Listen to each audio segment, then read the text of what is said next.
Invisível, forte, firme, 3 palavras simples, mas quando compreendidas profundamente elas mudam completamente a forma como você se posiciona no mundo. Se você já acompanha o canal, sabe que essas palavras não são apenas estética, elas são estrutura.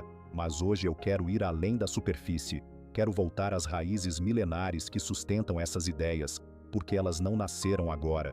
Elas vêm de uma tradição antiga que moldou mentes antes mesmo da nossa geração ansiosa, acelerada e dependente de validação externa. Essas 3 palavras se conectam diretamente com 4 fundamentos centrais do estoicismo: virtude, apatheia, autarqueia e eudaimonia. Quando você entende como esses 4 princípios se encaixam na ideia de ser invisível, forte e firme, algo muda. Você começa a agir com mais estabilidade, suas decisões ganham estratégia, sua mente reage menos por impulso, você depende menos do que está fora e constrói mais dentro. E é exatamente isso que eu quero te entregar neste vídeo. Não uma motivação superficial, mas uma base interna sólida, algo capaz de transformar sua rotina, sua mentalidade e principalmente suas escolhas. Se aplicado com seriedade, isso realmente muda a sua vida. Então vamos começar pela raiz. Virtude, a força do invisível. Para os estoicos existia apenas um bem verdadeiro, a virtude, não riqueza, não fama, não poder, não status, virtude. Mas aqui está algo que quase ninguém entende corretamente. Virtude não é performance moral, não é parecer correto, não é discursar sobre valores. Virtude é coerência invisível. Os estoicos herdaram das tradições gregas as 4 virtudes cardeais: sabedoria, justiça, coragem e temperança. Mas eles não tratavam isso como teoria abstrata. Eram critérios práticos de vida. Agora preste atenção nisso.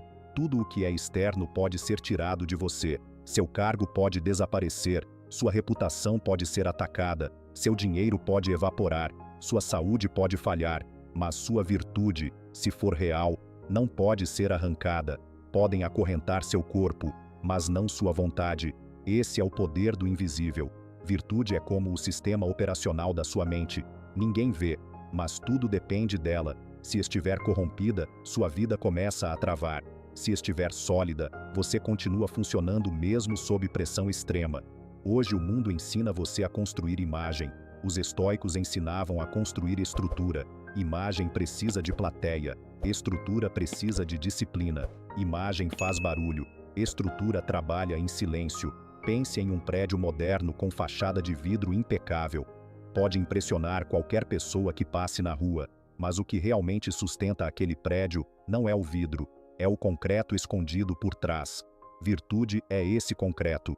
É o que sustenta você quando a crítica vem, quando a tentação aparece, quando a solidão chega, quando ninguém está observando. E aqui entra uma pergunta desconfortável. Quem você é quando está sozinho com suas decisões? Quem você é quando poderia agir errado sem ser descoberto? Quem você é quando não haverá aplauso pela escolha correta? É nesse território que a virtude deixa de ser teoria e vira identidade. Virtude invisível é cumprir o que prometeu mesmo sem fiscalização. É manter sua palavra mesmo quando isso traz prejuízo. É recusar pequenas corrupções que ninguém veria, exceto você. Os estoicos entendiam algo que hoje esquecemos. O maior tribunal é interno. Trair a própria consciência é o início da decadência. Você pode enganar o mundo por um tempo, mas não consegue fugir de si mesmo. E quando seu mecanismo interno está desalinhado, mais cedo ou mais tarde as decisões começam a sair defeituosas.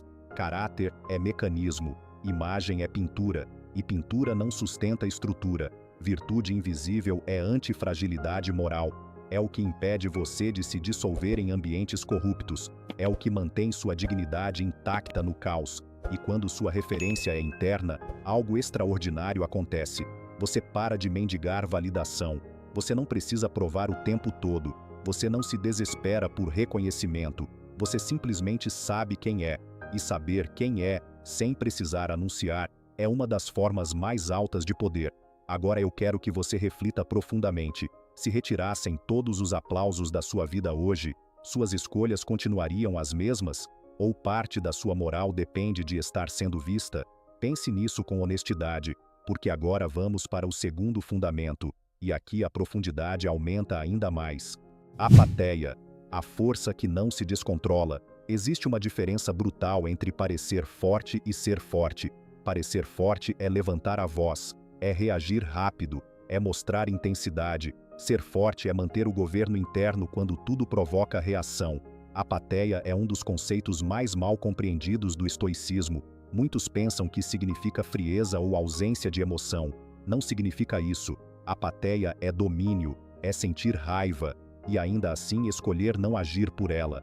É sentir medo, e ainda assim agir com coragem. É sentir frustração, e ainda assim manter a lucidez. Não é virar pedra, é não ser arrastado.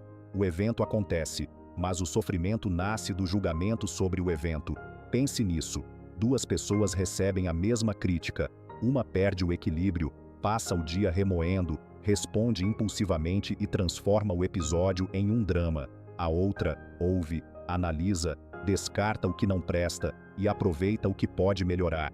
O mundo externo foi o mesmo. O que mudou foi o governo interno. Quem não governa a própria mente será governado por qualquer coisa, por uma mensagem, por um comentário negativo, por um olhar de desprezo, por uma expectativa frustrada. E aqui está uma verdade desconfortável. Grande parte do sofrimento moderno não nasce dos fatos, mas da interpretação descontrolada dos fatos. A mente cria narrativas exageradas. Um erro vira fracasso, uma crítica vira rejeição, uma falha vira identidade. Apateia é recuperar o controle da narrativa interna, é criar um intervalo entre estímulo e resposta. Esse intervalo é onde mora sua liberdade.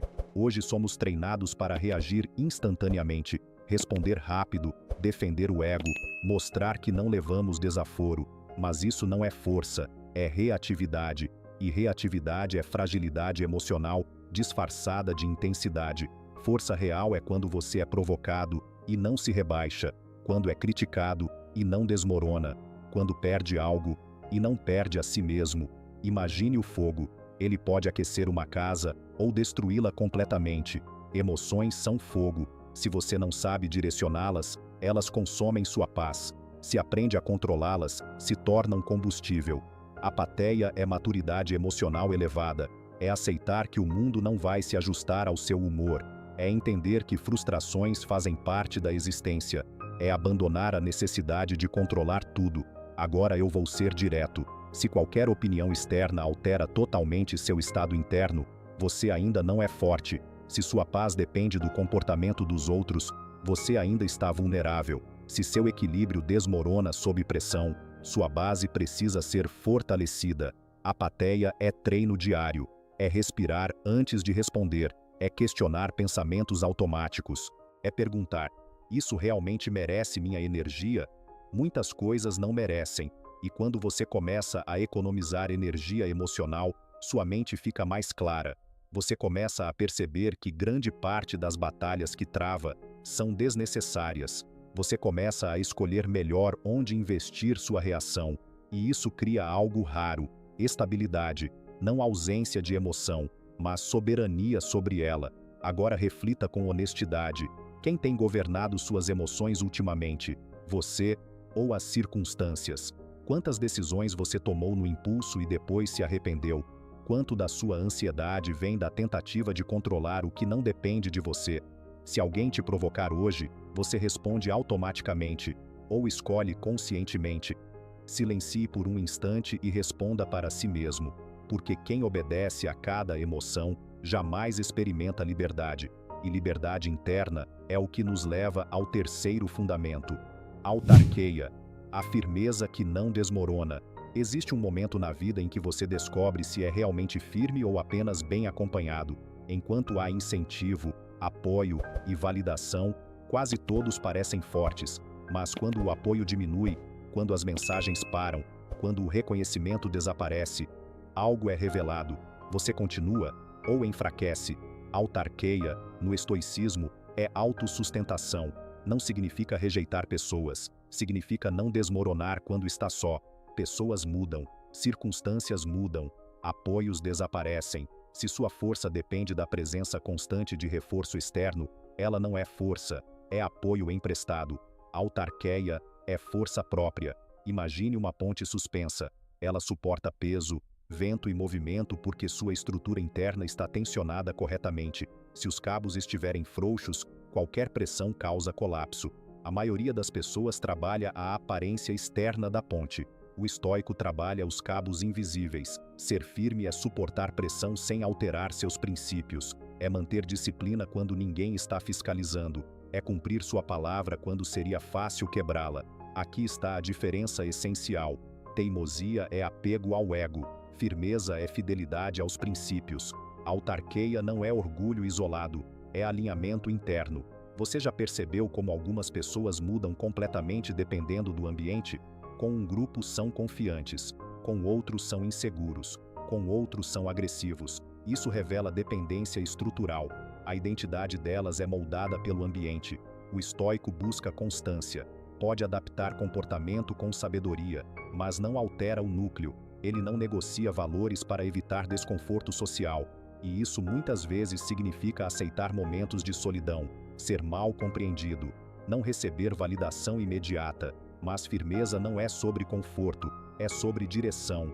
Pense em uma bússola. O navio pode girar, a tempestade pode balançar tudo, mas a bússola continua apontando para o norte. Ser firme é ter um norte interno. Se sua disciplina depende de motivação, ela é frágil. Se sua constância depende de aplauso, ela é instável. Se sua identidade depende de pertencimento constante, ela ainda não é sólida. Autarquia é o que impede você de se dissolver quando o ambiente muda. Agora reflita com sinceridade. Você é constante ou circunstancial? Você mantém sua direção mesmo quando ninguém está olhando? Você sustenta seus princípios quando isso custa aprovação? Você atravessa períodos de isolamento sem perder sua estrutura? Porque firmeza real não é exibida, é sustentada. E quando essa firmeza se consolida, nasce o quarto fundamento, a eudaimonia. Os estoicos não falavam apenas de paz momentânea, falavam de uma vida bem vivida, de florescer por dentro. Eudaimonia é viver em alinhamento com seus valores, mesmo que isso custe afastar pessoas, mesmo que doa, mesmo que te chamem de frio.